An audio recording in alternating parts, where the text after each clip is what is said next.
A estrutura do livro de Atos dos Apóstolos. O Evangelho em Jerusalém. Se você pegar o versículo de número 8, em Atos dos Apóstolos, nós vamos lembrar, esse versículo já foi lido, mas recebereis a virtude do Espírito Santo, que há de vir sobre vós, e sereis testemunha tanto em Jerusalém, como em toda a Judéia e Samaria, até aos confins da terra. Então, a visão de expansão das boas novas, do Evangelho. Então, o Evangelho em Jerusalém. Nós temos uma situação ali que foi marcante. Foi exatamente a questão de Estevão.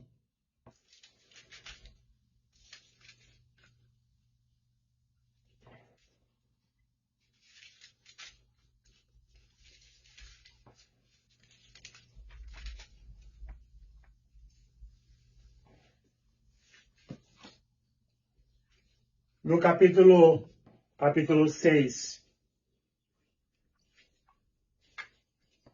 o diácono Estevão é morto e torna-se o primeiro mártir da igreja, através do seu testemunho brilhante, diante de acusações falsas. Tudo maquiado, tudo inventado. Mas ele estava ali, firme. E o mais interessante é que ele ora a Deus, ele contempla a Jesus. E ele ora para que Deus não atribua àquele povo esse pecado. E muitos mencionaram ali que o rosto de Estevão era como um rosto angelical, um rosto de brilho. Provavelmente foi a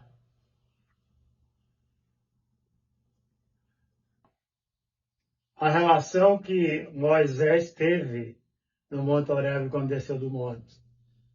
Ele tirava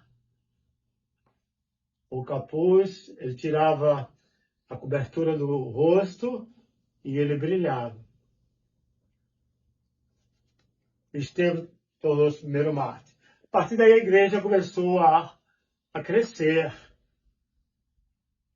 por causa desse testemunho vivo e continua ainda hoje ensinando-nos como viver uma vida cristã, através de uma vida ímpia, através de uma vida pia, reverente e de obediência à palavra de Deus. Nós temos aí, a partir da morte de Estevão, o que é que acontece? Alguns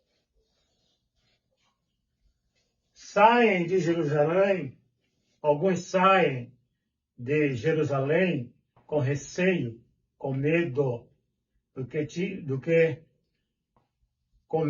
que havia acontecido com Estevão. Isso foi positivo, porque na medida que eles saíam de Jerusalém, eles pregavam a palavra. Era um momento eficaz para o testemunho, para falar de Jesus como Senhor e Salvador. Senhor da morte. A morte não o prende. Ele vence a morte. Porque ele é Senhor de todas as coisas. Então o Evangelho chega na Judéia, vai para Samaria, e isso nós encontramos, essa expansão no capítulo 8 ao capítulo 12. Inclusive aqui acontece a conversão do apóstolo Saulo, que depois foi chamado de Paulo, capítulo 9. Então, gentios começam a receber a mensagem de Deus, a mensagem do Evangelho. Aqui eu tenho outra história sobre o Cornélio, capítulo 10 e capítulo 11, do centurião que teve uma visão quando estava orando e manda seus emissários à procura de Pedro. Pedro, primeira vez, se recusa a ir à sua casa porque não comeria com pessoas ímpias, gentios, como era considerado. E Deus fala com Pedro de uma forma de: como é que você pode dizer que é impuro aquilo que Deus torna puro? Aí ele vai e prega o evangelho a Cornélio e a família e os amigos que foram convidados. E ali nós temos o derramamento do Espírito Santo entre os gentios.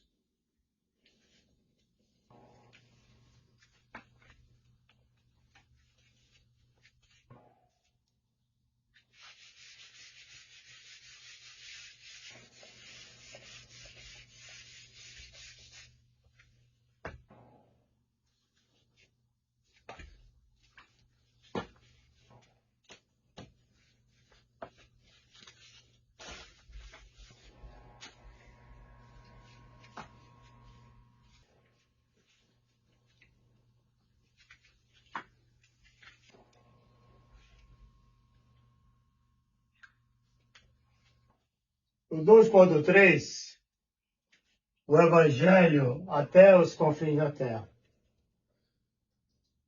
Capítulo 9, de 1 a 19. Então, esta é a última parte do livro de Atos. Aqui no capítulo 9, acontece a conversão de Saulo de Tarso, que posteriormente foi chamado de Paulo. Paulo era um fariseu, era um homem obediente à palavra, seguia a lei de forma rigorosa. Ele conta isso em suas cartas. Ele era o exemplo de todos os outros jovens, todos os outros homens da sua idade, de zelo, de dedicação. E ele acreditava que a salvação era oriunda da obediência ou da observância da lei.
Após o encontro na estrada de Damasco, ali ele tem a experiência de um Cristo que ele perseguia, do Messias, Jesus Cristo. Ele tem a experiência de um Cristo redivivo, um Cristo ressuscitado. Ele passa aí agora a ser um instrumento de Deus na pregação, cumprindo assim a terceira parte, até os confins da terra.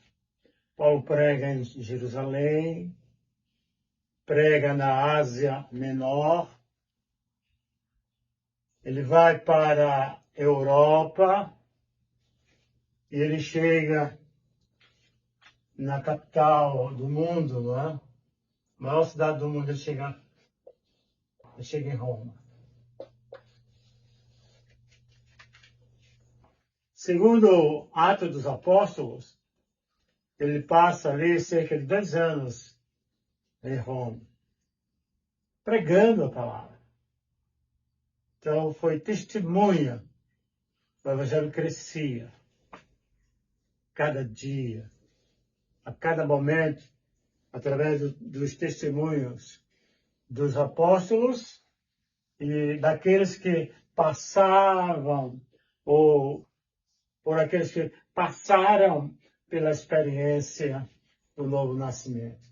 Cada conversão era um novo testemunho na comunidade.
Nesse terceiro ponto, iremos fazer uma demonstração rápida por causa do tempo. Nós não vamos citar nem ler alguns versículos, mas apenas citarmos.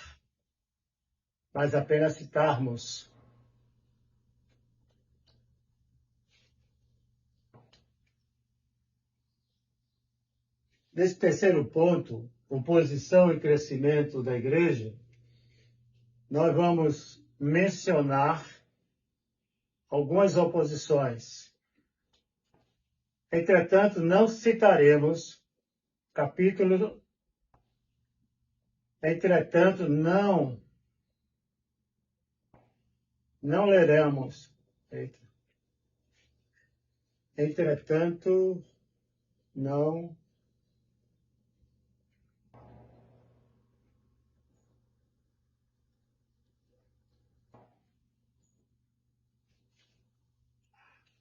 Ponto 3, oposição e crescimento da igreja. A igreja sofreu 2 tipos de oposições. Oposições internas e oposições externas. Apenas vamos mencionar algumas oposições internas e externas. Temos uma visão do livro de Atos dos Apóstolos. Quero lembrar que,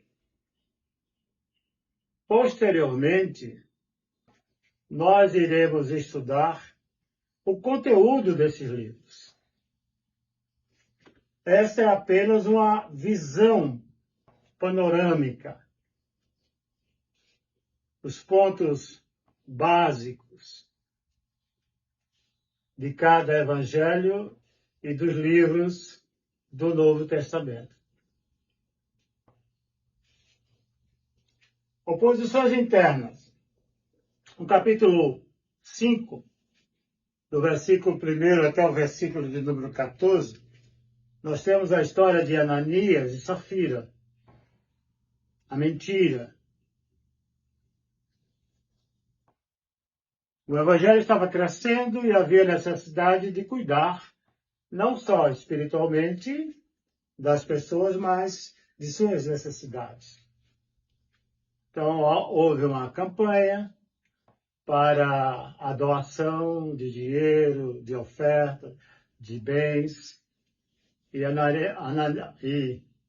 Ananias e Safiras venderam um terreno e, ao entregar a Pedro, o líder da igreja, disse a importância que foi vendido, mentindo.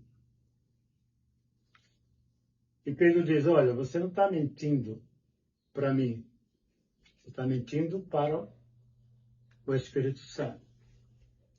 E a Bíblia diz que Ananias, ele teve uma morte súbita, e em seguida a esposa veio e contou a mesma história. E teve o mesmo final do seu marido.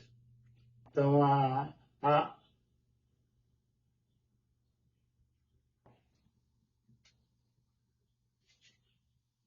em Atos capítulo 10, versículo de 1 a 48, Pedro oferece resistência à pregação do Evangelho aos gentios. Pedro resiste. Ele como judeu, ele achava que não deveria pregar para os gentios. Porque ele não... A ideia de que os gentios eram impuros. Ele conta uma história lá, que ele tem uma visão também de não comer nada na vida dele. Ele não comeu nada impuro. Como é que agora ele vai pregar o Evangelho para pessoas impuras? Para pessoas impuras. Mas Deus chama a atenção para esse fato. Que Deus torna o impuro impuro. O que competia a Pedro era apenas obedecer a ordem de Deus. Mas ele obedece, mas com certa resistência. Outro fato que chama a atenção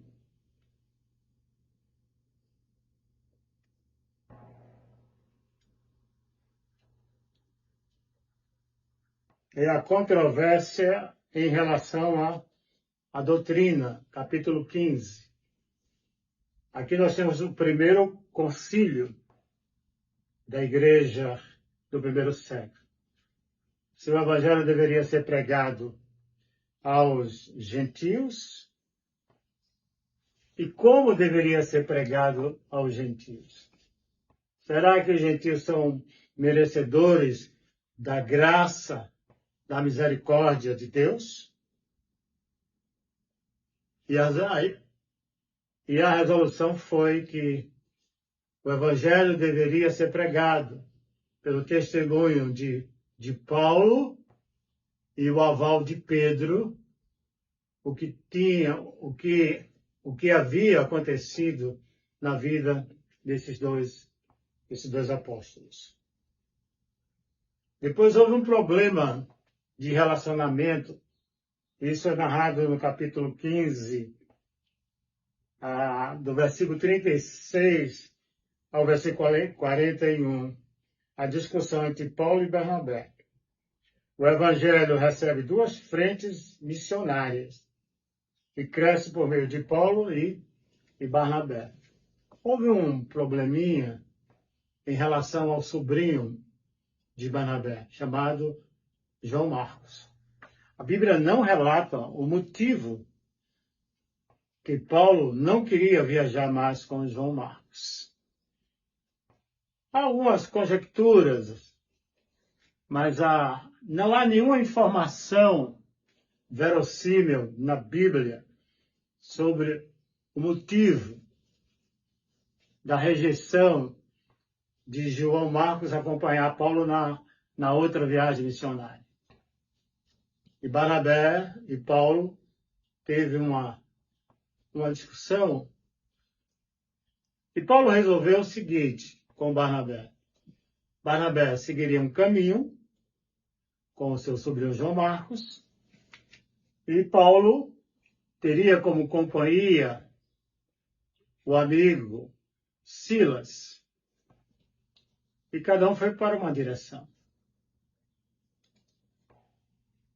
E o evangelho crescia. Porque a polêmica não era algo baseado em coisas pessoais. Era de estratégia, de planejamento, porque o serviço era para Deus. E ambos estavam fazendo o serviço missionário, testemunhando da palavra, por isso que a igreja crescia. Aqui temos alguns fatos internos em Atos dos Apóstolos, mas também nós temos fatos externos.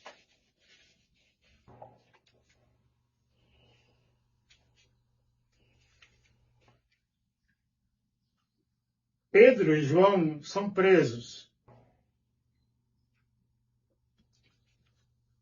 Capítulo 4 de Atos. 4, de 1 a 4.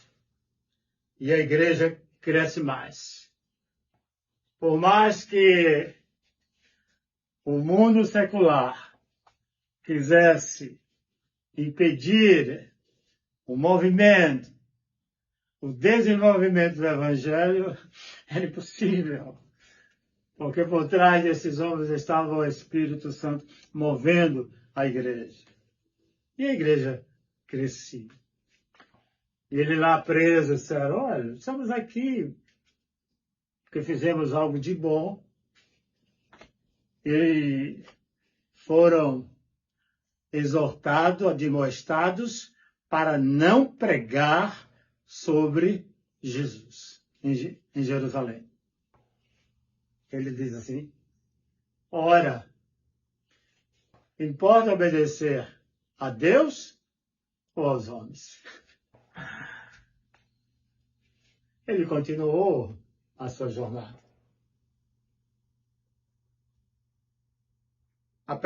As perseguições continuam. No capítulo 6, capítulo 8, capítulo 11, e a igreja se espalha e continua a pregar. A igreja não para. A igreja é perseguida por Saulo, que até carta para prender os cristãos. Paulo, houve uma inversão. Paulo perseguia, agora Paulo é perseguido pelos judeus. No capítulo 9, de 23 a 31. Ele agora experimenta o que ele fez com os outros. Herodes persegue intensamente a igreja. Capítulo 12. É quando Tiago, irmão de João, filho de Zebedeu, é morto pelo rei Herodes. Elimas se opõe ao evangelho. Elimas fica cego. Os judeus perseguem Paulo e Barnabé. Paulo e Barnabé são perseguidos em Icônio. Paulo é apedrejado. Paulo e Silas são açoitados e presos. Paulo e Silas são perseguidos em Tessalônica e Bereia. Muitos ouvem e creem na mensagem. Desistir? Jamais. Eles estavam focados no testemunho da pregação do Evangelho.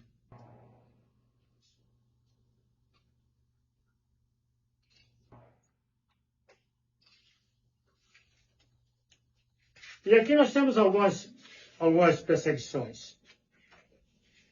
Portanto, nós estamos chegando à conclusão do livro de Atos dos Apóstolos. O sentido do livro não é tanto biográfico ou histórico, mas espiritual. E seu propósito dominante é relatar o que o Senhor ressurreto fez por muitos servos, em muitos lugares, em benefício de muita gente, pelo seu Espírito. Atos é um livro singular, inspirado por Deus para edificar a igreja de Cristo. É o poder da palavra. Não é uma teologia positiva da época de hoje. Que você tem que... A palavra é poderosa no sentido, eu quero, eu posso. Mas essa palavra aqui é Jesus. É a palavra que tem poder. É a palavra criadora. Crer em Senhor Jesus Cristo e serás salvo tu e a tua casa. Crer nos seus ensinamentos. Crer na sua palavra. Porque agora, esse período do primeiro século, Jesus já não estava mais com a sua igreja fisicamente. E agora eles deveriam pregar, querigma, pregar a palavra, crer na palavra. Porque a fé vem pelo ouvir. E ouvir a palavra de Deus, diz o apóstolo São Paulo, no capítulo 10 de Romanos. Que Deus, pois, nos abençoe abundantemente. Amém.